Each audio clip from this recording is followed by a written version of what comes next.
અગર કોઈ કંપની પસંદ કરવાની હોય ઓટોમાંથી તો એ તમારા તરફથી રેકમેન્ડેશન કયું હશે અને એના શું કારણો અને કંપનીના ફંડામેન્ટલ્સ કઈ રીતે જોઈ રહ્યા છો? I think fundamentally અમને આ તબક્કે Mahindra and Mahindra બહુ એક્સાઇટિંગ લાગે છે. One of the multiple reasons is કે I think એક તો farm equipment segmentમાં they are having almost 43% market share અને despite a very tough for last year farm equipment segmentમાં એ લોકો એમનો market share વધાર્યો છે over the competition. એટલે that segment is very profitable for the company અને generates a lot of value. ત્યારબાદ આપણે જોયું કે એ લોકોનું યુટિલિટી સ્પેસની અંદર એસયુવીઝમાં if not in terms of the number of unit sold but in terms of the revenue share, I think they are number one.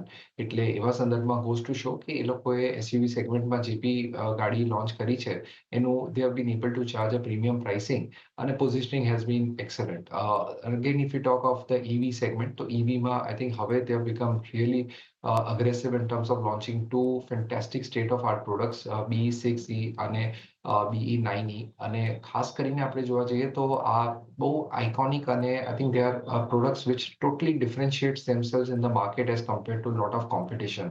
અને the type of features જે આપ્યું છે જે એડવાન્સ લેવલનું એન્જિનિયરિંગ આ કાર્સમાં આપ્યું છે already we saw record number of bookings for this two cars એટલે આગળ જતાં આ લોકોની જે ઈવીની અંદર મેન્યુફેક્ચરિંગની 5000 વ્હીકલ્સ પર મંથની કેપેસિટી છે they might be even talking of further expansion. So overall જોવા જઈએ તો I think this company is extremely well placed. Recently ટેસ્લાના ન્યૂઝ બાદ આપણે જોયું કે એક મેસિવ રિએક્શન આવ્યું અને સ્ટોક ઉપરના લેવલથી ઘણો ફોલ થયો છે. This becomes a very good entry point. Plus M&M we know for the fact કે holding company structure બી છે કે it has stakes in M&M Finance. It also has stakes in the Tech Mahindra as a company. તો overall બહુ value ઇન્ગ્રેડ છે. તો long term માટે અમને M&M સારું લાગે છે ઓટો સેક્ટર. ઓકે, તો આ સેક્ટરમાંથી પાર્થિવ તરફથી અમે પર એક પસંદગી આપવાના આવતી જોઈ રહ્યા છે. જગદીશજી, આપના તરફથી ઓટો સ્પેસમાંથી કઈ કંપની હશે એના ફંડામેન્ટલ સમજીએ. જોગાનું જોગ મારી પસંદગી પણ આ મહિન્દ્રા એન્ડ મહિન્દ્રા પર જ છે. આમ તમે કંપની જુઓ તો એઝ લોંગ એઝ 1945 આ કંપનીમાં એસ્ટાબ્લિશમેન્ટ થયું હતું. Wide range of vehicles including SUV buses, pickup trucks, small commercial vehicles, electrical SUVs, electrical vehicles, ઘણી બધી વસ્તુઓ આ કંપની બનાવે છે. એ સિવાય તમે જો મહિન્દ્રા ગ્રુપ ઓફ ઇન્ડસ્ટ્રીઝનું તમે જુઓ તો ફાર્મ ઇક્વિપમેન્ટ છે, રિયલ એસ્ટેટ છે, ટેકનોલોજી સર્વિસીસ છે, રિન્યુએબલ એનર્જી છે, ફાઇનાન્શિયલ સર્વિસીસ છે, લોજિસ્ટિક છે, હોસ્પિટાલિટી છે, ઇમર્જિંગ બિઝનેસ છે અને ઇક્વિટી ઇન્વેસ્ટમેન્ટમાં પણ ઓટોમોટિવ સેક્ટરમાં એ લોકોની પોતાની સબસિડરી છે એના થ્રુ. એટલે subsidiary in the sense major stack છે એ લોકોનો પોતાનો જે ઓપરેશન્સ તમે જુઓ તો કમ્પ્લીટ એ લોકોની પ્રેઝન્સ અત્યારે Asia Pacific, Africa, middle east અને સધર્ન સેન્ટ્રલ અમેરિકામાં છે. અને એ લોકોના પોતાના ઓપરેશન્સ તમે જુઓ તો ન્યૂઝીલેન્ડ છે, ઓસ્ટ્રેલિયા છે, મોરોક્કો છે, યુએઈ છે, ઇન્ડોનેશિયા છે, શ્રીલંકા છે, ભૂટાન છે, કિનિયા છે, નેપાલ છે, બાંગ્લાદેશ છે, મોઝમ્બિક છે, સાઉથ આફ્રિકા છે. કેટલી બધી કન્ટ્રીમાં બી એ લોકોના પ્રેઝન્સ છે.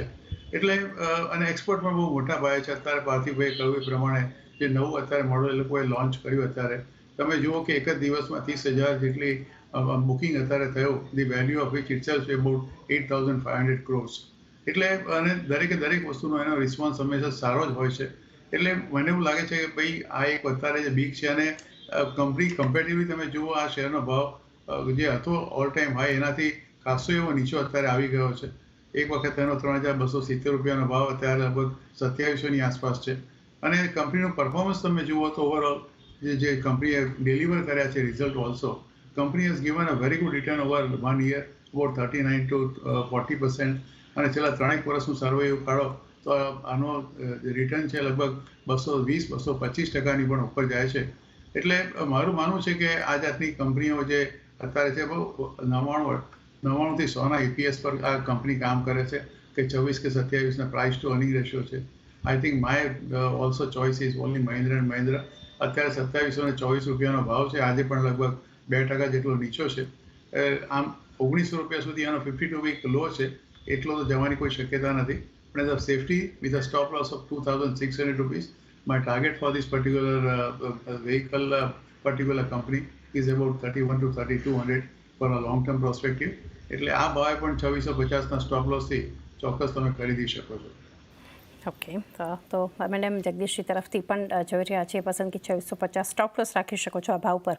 ઉપરની તરફ લોંગ ટર્મ 3100 અને ત્યારબાદ 3200 સુધીના લક્ષ્યાંક જે છે તમને M&Mનું કાઉન્ટર બતાવી શકે છે. તો એ સાથે જ